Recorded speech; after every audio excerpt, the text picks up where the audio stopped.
Hey guys, I am Caleb Giddings. I am Keith. And I'm Jack. And Jack just woke up 3 minutes ago, apparently, according to the conversation we were having. It's my birthday weekend. Oh, it's your birthday. Oh, the whole you do the whole week. I take see. most of June, actually. That's fair. I found out that my birthday this year is on Prime Day. So Optimus Prime literally died for my birthday this year, which I am 100% down for. So anyway, that's what that's for. Amazon freaking co-opting it. Yeah, well, I mean, it's important to take Prime Day and remember what the real spirit of the holiday is about, not just buying things for cheap on Amazon, but the sacrifice of Optimus Prime for the world. Anyway, I'm back. I was in Europe for a week, having a lovely time with our internet, doing an international shooting competition with several Scandinavian countries, NATO allies, and a couple of independent nations like Switzerland had a team there. And it was a great event, largely because the Italians didn't send a team. No Beretta. Guys, to any of the Italians listening to us, fuck y'all. Yeah, I meant you know what you did. I meant that with my whole chest. I will tell you guys my favorite repeatable joke that the Norwegian team told me was, why do German tourists always bring a bicycle on the back of their RVs when they come to Norway? Because the last time the Germans came to Norway, they had to walk home. So I can repeat that one. The other ones I wouldn't want to say on a recording that my mother or the federal government might be listening to. So anyways, those are scary. Yeah. Anyways, you guys last week talked about whether or not people under the age of 21 should be allowed to buy a gun. And the comments on that episode have been pretty lit in many, many different directions. So today we're going to be extending that conversation a little bit because we have two things that we really want to talk about. The first is the proposed, I'm not even going to call it a bill. It's not a bill. It's a proposal. It's like a draft of an idea that has bipartisan support in the Senate. Like Keith, tell them what's in this thing. It is the proto bill, if you will. It's the idea that is going to be crafted into a bill, and they're considering drafting federally something to go over red flag laws, which could be terrifying. They're considering the two shoe-ins are federal funding for school security and federal funding for mental health. And then there's provisions about expanding background checks specifically on 18 to 20-year-olds. And then the regular NICS check as it stands will start at 21. So those are the four big provisions inside the bill right now. The proto bill, the bill that is yet to be a bill, we do not have legal language on this yet. The Senate has to write it down. Right, and no one's actually written this yet. I mean, on the surface, I don't think anybody here objects to more federal funding for mental health resources and school safety. No. Nope. Now, I do object to how they're going to spend that money, which will definitely be to line their own pockets and promote their own little baby programs that help only people in their districts. They would never do that. The government would never, sir. How dare you? What evidence do you have of this, minus all the evidence you have of this? Evidence. What evidence do you have of this other than the government was corrupt the day after it became the government? You mean when they were like, man, we got to find a way to pay for these bar tabs? Oh my God. Do you know how much Ben Franklin drinks? Jesus Christ, we got to do like a tax or something. Ben Franklin is my personal hero. Which as man is the spirit animal. As personal heroes go, like Ben Franklin is like the American Winston Churchill, except even crazier and more wild. That man could party. Actually, my ultimate drinking team would be Ben Franklin, Teddy Roosevelt, and Winston Churchill. Good Lord. Could you imagine trying to keep up with those guys while you're drinking? And if I can make it a 5-stack, I bring Ernest Hemingway as well. Oh Lord.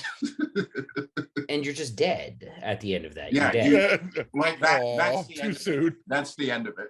Yeah, that is the end of it. So back to like the actual topic of this episode, which we're desperately going to try to cling to today. The big concerns that I think a lot of people share about the bill is the red flag laws, because a red flag, and I'm going to say something that people will probably not like to hear. A red flag law can be implemented in a way that is actually a good idea. However, a red flag law can also be implemented in a way that it's a terrible idea and is rife for abuse and carries with it the possibility of being weaponized against otherwise decent law-abiding people. So and which would you put your money on them doing? Oh, the second, 100% of the time, every time, because that's the way people think. Because, like, look, if you have a red flag, like, my other problem with red flag laws, it's not that they're redundant, but in many cases, they duplicate a lot of the things that you get with a domestic order protection and stuff like that. It just sort of expands it so that someone other than like your partner or your spouse can have it done. So, like, let's say in Caleb's perfect world where the government actually does what it's supposed to do and authority is never abused, let's say you had a red flag law that required the same burden of proof as a search warrant. All right, the police had to go and have, you know, reasonable suspicion that you were going to do blah blah blah and blah blah blah, and that was the only way that they could red flag you. I don't like the idea, but I'm way more comfortable with that than some of the current red flag laws that we have.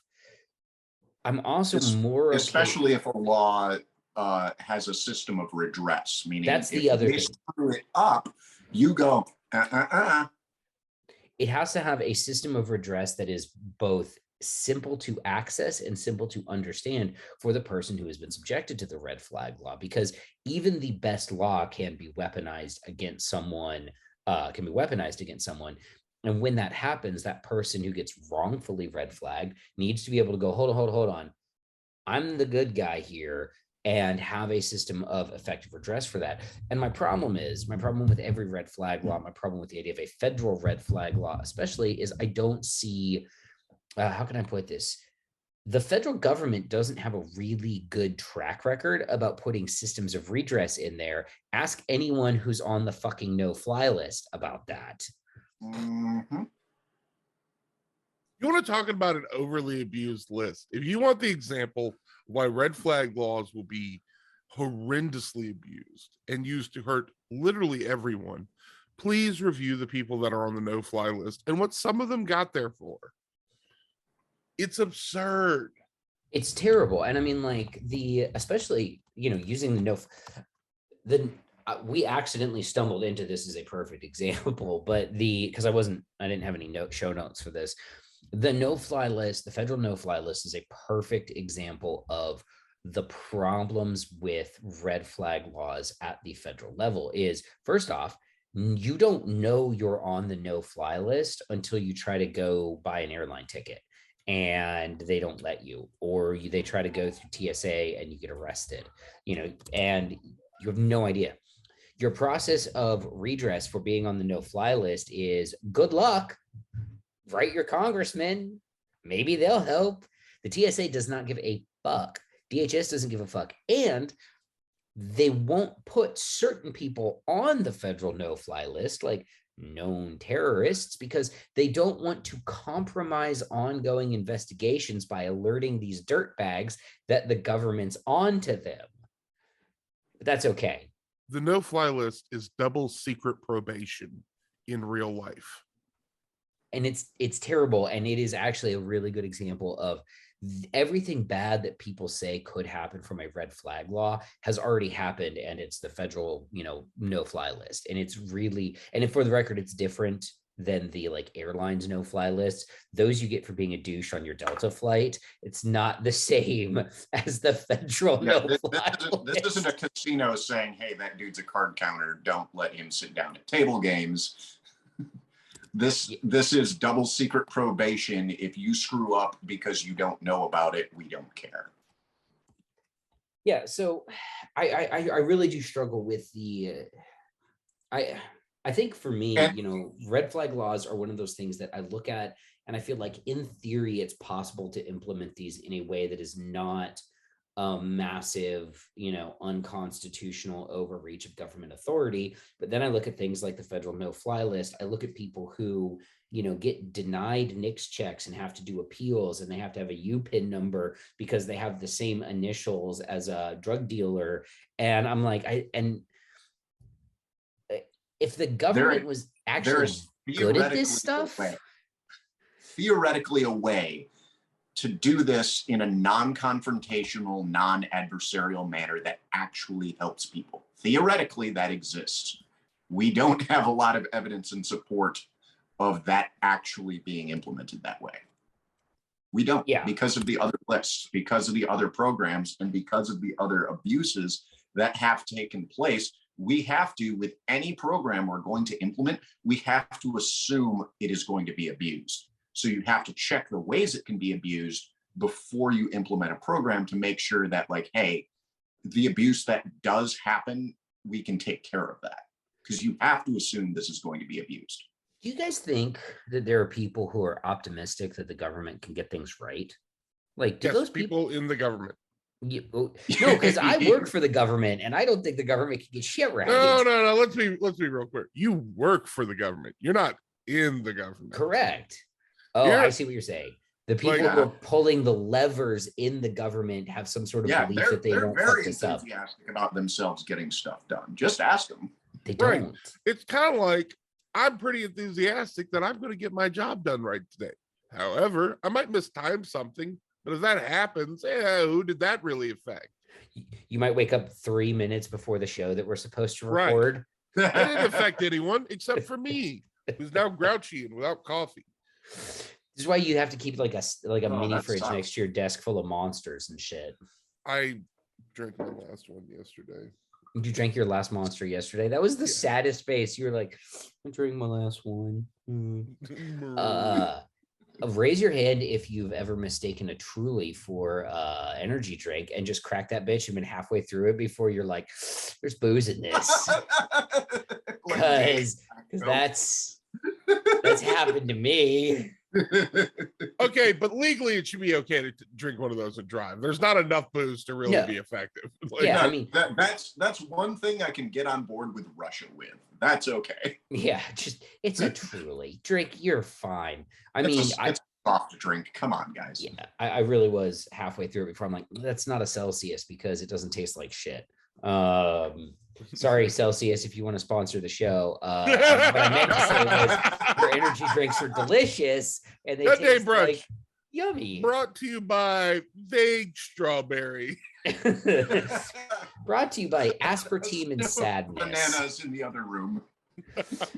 Oh man, I will say this: the Celsiuses that I had made me uncomfortably energetic. Like I was vibrating.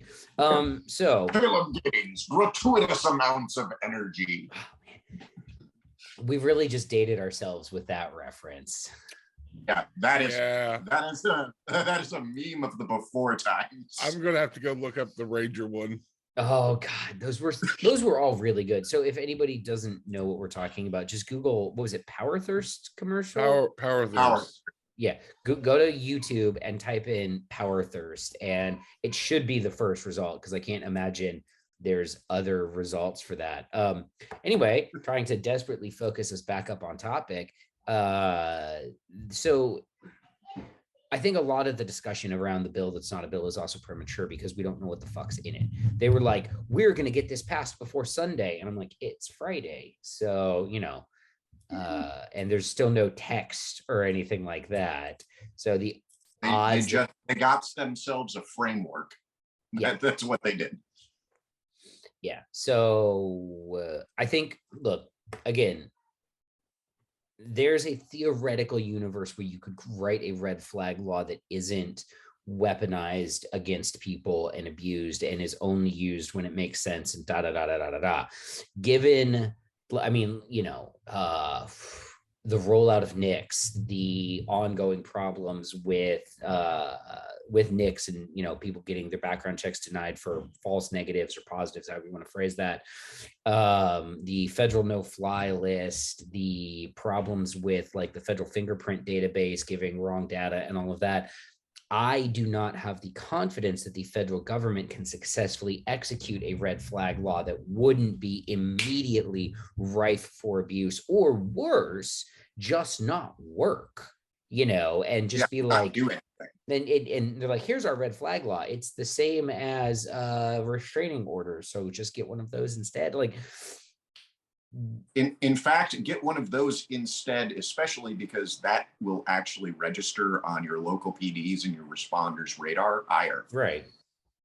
When that's, and again, like, but back to my point, I think that a lot of this conversation is premature. We don't know how this integrates with, you know, local systems, with state level systems. I mean, currently one of the holes in NICS is that some states don't report mental health holds to NICS, which a adjudicated mental health hold is a no-go in NICS, but some states don't report that because I don't know. I don't know why they don't friggin' report it, but they don't. Anyway, next thing that we want to talk about on that list is the enhanced background checks for 18 to 20-year-olds. And again, and we have no idea what an enhanced check is going to look. You know what they're going to do? What we're suspecting is automatic hold. They're going to check your permanent record. Yeah. Not my permanent record. That's the one. The one that we were all threatened with when we were in school. This is going to go on your permanent record. That's what they're checking. They're going to call fucking Ms. Scooby from your second grade class who was like, oh, that Jack was a real shit when he was in second grade. Bro, I got that is released some real feelings for me. Stop threatening children with overbearing government lists. Yes. What kind of dystopian hellhole was I being prepared for when they're like, Jack, if you mess up, we'll go on your permanent record and everyone will know forever. You know how many people have asked me if I've actually graduated like the number of times someone's actually checked if I've graduated high school is zero. I was going to say, have you graduated high school? Yeah, I did. Not by much, but I did. And what I have learned, I could have not and would have been fine. Oh my God. Technically, I didn't graduate from like a high school. I have a what do you fucking call it?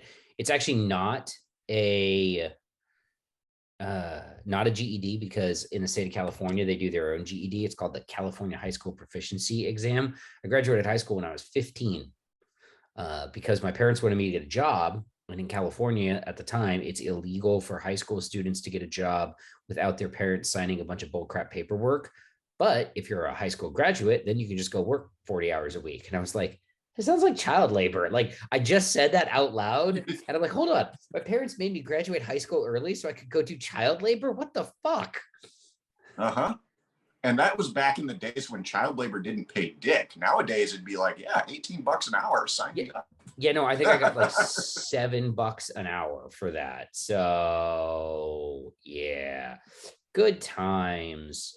All right. So, but that is my question. Like, I'm not necessarily opposed to enhanced background checks on 18 to 20-year-olds because 18 to 20-year-olds are literally too dumb to breathe under their own power a lot of the time.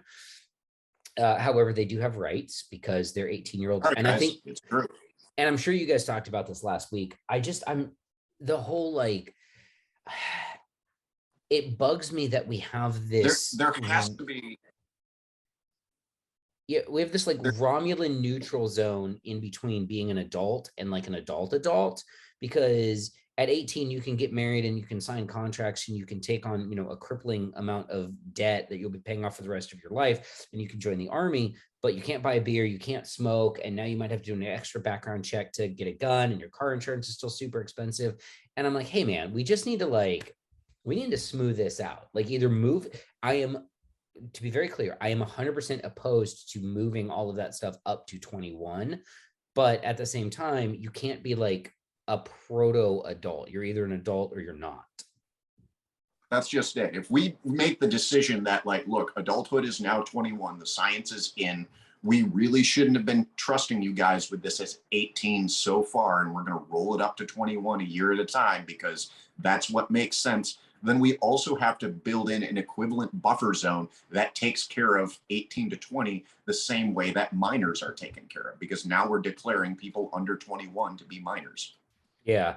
And like I said, I do feel like a lot of this conversation is just speculation because we have no idea what's even in the bill that's not a bill. And, so we're kind of just guessing at like, well, I wonder what this is going to say because we don't actually know. So, yeah, that's that. I mean, that's pretty much all I got on this one, guys. I got nothing else. We need text on this. We need to see what the Senate draft lands. Yeah, we really do, because without that draft, we're not going to be able to tell anything about really anything. And that's kind of going to be the, for lack of a better word, the determining factor is what is the actual text of the bill going to say? Is it going to say, frick, I don't know. Are the red flag laws just going to be like, you can make a phone call and this guy can't buy guns anymore? They could end up making the red flag thing the same thing that they're doing with the mental health and the school security. It could just be a big check to the states. Mm-hmm. It could be, which, you know what? Good on them. Like Fed being like, here's funding, do your thing. Then you have to take the battle to the individual states and their policies, which are likely to be more nuanced anyway, because they're smaller entities of government. So yeah, and that wouldn't necessarily be that bad of a thing, but I guess we'll find out. All right, moving on. Let's talk about some roommate, because yesterday, Larry Keane, who is I looked up his official title. He's like the senior lawyer guy for the National Shooting Sports Foundation. He also writes a lot of their op-eds, and he is definitely in a position to have inside baseball on some of this. He posted He posted a tweet that set the internet ablaze. He twatted. He posted one of the Tweeterbergs. Yeah, tell me how Caleb old man's into the room. Tell me how old I feel right now. He was on the TikTok. Yeah, no, what's funny, speaking of TikTok, when I made the reference to Jack being in second grade, I almost said Miss Frizzle because of that girl on TikTok who cosplays as Miss Frizzle, which is fantastic, by the way. Jack, are you okay? Do you need a minute? Yeah. We're gonna lose Jack here for a second. Her money, in fact, does jiggle. And I fold. She's fantastic. She's also probably like 22, so whatever. Anyway, so let's talk about the ammo thing. So Larry posted this tweet, and he said that in the tweet, he said the U.S. military is considering restricting sales of surplus 5.56 ammunition from the Lake City ammo plant. So I wrote an article about this yesterday, and for you guys that don't understand what goes on, the Army owns the Lake City ammo plant. They contract its operation to private firms. It had been with Federal for a while. It's currently with Winchester Olin. Basically what that means is the employees there are employees of Winchester. They operate all the machinery that the Army owns. When Lake City make too many bullets, they are allowed by policy to sell those rounds back to the commercial market as military surplus. It's been a source of a lot of M855 green tip as well as SS109. You will much more rarely see overruns of like 9mm ammo because they're better at producing that on brand, I guess. So anyway, and then yesterday, I just got this. Mark Olivia, who does work for the NSSF, provided a statement, which I'm just going to read real quick. NSSF has been in contact with officials at Winchester Ammunition regarding the Biden administration's consideration of halting sales of excess M855 SS109 ammunition. Winchester was informed that the government is considering restricting the manufacturing and commercial sale of legal ammunition produced at the Lake City, Missouri facility.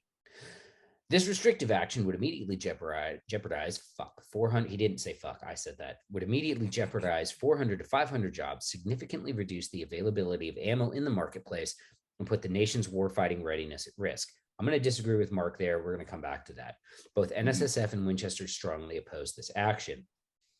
Then he goes on and talks about how this could jeopardize the bipartisan, not a bill that we were talking about earlier, and all of that. So here's the thing. All right. And this is an important thing to bear in mind with this that a lot of people may not be understanding. Lake City's not making a lot of SS-109 and M855 green tip anymore. Most of the 5.56 production there has been switched over to the new M855A1 enhanced performance round, because that's the Army standard issue round. It's the Air Force's standard issue round. The Marines didn't get the 8.5A1 for some reason because No, they did. Oh, they did. They switch over to it finally? Marine Corps officially switched over in 2018 to the A1 round. They were using, but they had stopped heavily using 855 prior to that, because A1 rolled out in 2010. This is not new ammunition. We've had it for 12 years. It was majority used in the Army by 2011, but there was a mix of it going because we've been using 855. 855 SS-109 is the same, guys. 855 is the American load. SS-109 is the projectile, the Belgian designed projectile. So when you hear 855 SS-109, you're talking American load, Belgian projectile. The SS-109 was the NATO projectile, and that's the universal thing. So if you get, by the way, American load. Thank you. I'm glad you did that, so I didn't have to. I can't even finish the joke. So we've had this ammo rolling out to become the standard for the U.S. Army, which is the largest user of the ammunition, and the United States Marine Corps, the second largest purchaser and user of the ammunition, for a while. And Navy and Air Force are also using it, as I understand. Either that, or they're buying small batches of specialty loads like Mark 262. But the Marine Corps officially switched in 2018 to A1. That was their plan the whole time, because Congress was like, hey, why use same ammo? Yeah, we've actually, so I can speak for the Air Force. We have, for all of our operational ammo, we're switched over to the EPR now. So we're all on M855A1 enhanced performance for all of our operational ammo, with the exception of belt feds. So, and that is kind of the only place you're still seeing a lot of the old green tip is for the 249, which we're all trying to get rid of the 249 anyways. The A1. Yeah. The A1 in guard service, because in 2019, I was still in the guard and I was with a maintenance unit. So last on the list to get this ammo, absolutely last, low priority. No reason to switch out our green tip in a hurry. In 2019, we had EPR loose for the rifles. In 2020, when I ran the machine gun range as a contractor, not in anymore, they had switched to A1. It was A1 running through belt feds. So here's the thing. Is the Biden administration trying to restrict the excess sale of milsurp M855? Yeah. I mean, Mark Olivia from the NSSF says that they're trying to do that. They're friggin' trying to do that. Mark is an unassailable source on this issue. However, is this as big a deal as we think it is? Not really, no, because the vast bulk of production is going towards M855A1 anyways, which it's illegal to sell that shit as military surplus because it has been defined as armor piercing. You cannot, for the record, if you see M855A1 for sale on Gunbroker, that was not acquired through legal means. I personally wouldn't buy that, but every man must do what is right in his heart. I would tell you not to buy that online because it's illegal. Yeah. And probably a Fed setup. Yeah, it's a crimes. However, if you're at a gun show and you happen to see a case of it, whatever amount in your heart you have, add 20% and buy that. And that also might be a Fed setup, but you know. Could be. Or it could be a Fed being like, I don't care. I'd like money. Yeah, that's also true. If you'd like to live near a base, I promise you some private needs drinking money more than he needs to not commit a federal crime. Oh yeah, for sure. For sure. So anyway, so here's the thing. So we have this surplus issue. Yes. Surplus M855 does make up a lot of the commercial market. I will say the statement from Mark and NSSF, it doesn't really clarify what the rationale for suspending this sale is, whether or not they're redefining M855 as armor piercing, which, under the Obama administration, they very clearly said this is not armor piercing ammo because it sucks dicks. I think that was the technical ruling. It really was. That's one of the funniest things to me about this is we're freaking out over the fact that M855 SS109 is being pulled by Lake City. It's not being pulled from foreign sources that still load it. So like PMC and IMI, which both produce it because they produce NATO loads. Loads. Like the PMC X-Tat grease tip is still going to be around because it's PMC building that stuff. Yeah. Purposely did not say the other word there. If you like M855, you're still going to be able to get it. Also, if you like M855, you're weird. It's not that great around. Okay, hold on. Is it good? Debatable. Is it generally better performing than Winchester White Box? Ooh. Okay, yes, it's better performing than Winchester White Box. Is it better performing than Federal American Eagle? No. Look, M8 milsurp. What do we mean by M855 is the Little Caesars hot and ready pizza. Yes, it's hot and it's ready. Is it good? And in certain barrels versus certain armors, Swiss cheese. Yeah, certain barrels versus certain armors, but also certain barrels and certain armors. A 55 grain FMJ goes. Zzzz. Yeah, at 6 feet at a perfectly flat angle. I hate that reference. From a 20-inch M16A2, it goes through some shit. But for that to happen, it has to be at 6 feet. It has to be perfectly flat, and it has to be coming out of a musket. Oh, there was some dildo who was shooting. So I use the HESCO special threat plates, which are specifically designed to defeat common assault rifle type rounds, like M855 from a from me 16 and inch. Keith both run those also. So yeah, I get it. And there was some dildo who was like shooting them with a musket at with a 20-inch gun at like 10 yards and be like, these won't stop shit. And I'm like, if somebody is shooting me with an A2 at 20 yards, we are well outside the threat parameter. These were built to defeat somebody shooting at me with M855 with a 16-inch gun, because that's what I'm probably going to be shot at with. Body armor does not make you invulnerable. No, it doesn't. Body armor gives you an extra 6 seconds of life in a gunfight, which is a lot of time.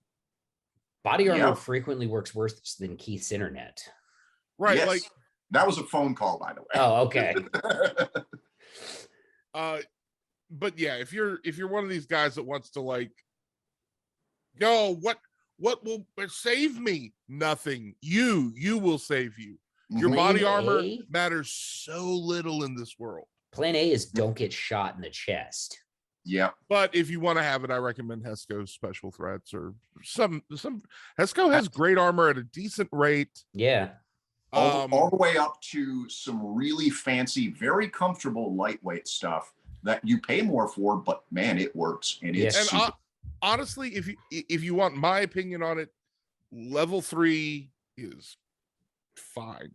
A-okay. It's lighter than level 4. Most modern level 3 is multi-hit rated, though let me tell you, if you've stressed multi-hit on your armor, like it can take multiple rounds, like shit, man, lay down after the first one. Chest. I'm like, you don't want to. Yeah. Like there's no world. Your hope and prayer that most people can hit only the plate 5 times rapidly is misguided. Yeah, you're getting shot in the leg and the arm and a whole bunch of other shit. In the head. Shot in. If you get shot in the armor, you're probably on your way out. But this is going to give you an extra 6 seconds to take that other guy with you, and that's what it's for. So circling back to the ammo thing, and again, I want to stress this. This is actually a thing. This is a thing. This is a thing in the sense that it is a potential move from the administration to restrict the sale of surplus M855 ammunition produced at Lake City Ammo Plant. We don't know. Yesterday people were tossing around numbers like 30% of the domestic ammunition supply is surplus, which is true, but I did some more digging. It's not 30% of the surplus. It's not all. That's not all from Lake City. It's not all M855. There's a lot of, excuse me, there's a lot of milsurp that comes back to us from foreign countries, like Israeli surplus, Greek surplus, a lot of other milsurp avenues for this ammo to get in. So would this move actually choke 30% of the domestic supply of 5.56? No. Would it choke some of the domestic supply of 5.56? Yes. Would it make 5.56 more expensive again? Yes, it would. So, I hope you've got, I mean, all I buy is 62 grain fusion anyway, which is already $1.50 around. I mean, I like a general supply of shooting trash ammo. Yeah. Like if you want to do mag dumps into trash, then you need ammo for it. And the M855 is perfect. If you want to reenact Chris Costa and Travis Haley in Dynamic Carbine 1, like you need some trash shooting ammo because they weren't checking hits. No. Bro, and sometimes I hate the amount of people that get like big butt hurt that every round I fire is not prone for maximum accuracy. It's like, oh, that's not great. I've got Wolf. I got steel case Wolf that I shoot through a suppressed 11.5s, and man, let me tell you, I catch some hate off that. That's just silly. I don't Guys, get it. I got 77 grain goodness for game time. I don't always need that. Yeah, and again, sometimes you want to like I said, sometimes you want to mag dump into trash. Yeah. The only 5.5 or 223/5.56 ammo that I own is Federal 62 grain fusion soft points, which are an absolute laser beam out of the only 223 rifle I own, which is a Ruger American Ranch. If I wanted to mag dump into trash, I would buy some 55 grain FMJ, I guess. I don't even know. But the point here, and I swear to God, I'm really deeply uncomfortable with a universe where we have become the voice of reason. I am not. Yeah, that's not okay. I'm not comfortable in this role. I've never been comfortable in this role, and I don't like it. But we have to stop acting like Chicken Little every time we hear a tweet or and this ties back into the bill that's not a bill. The past tense is twat. Thank you. But this ties back into the bill that's not even a bill yet, right?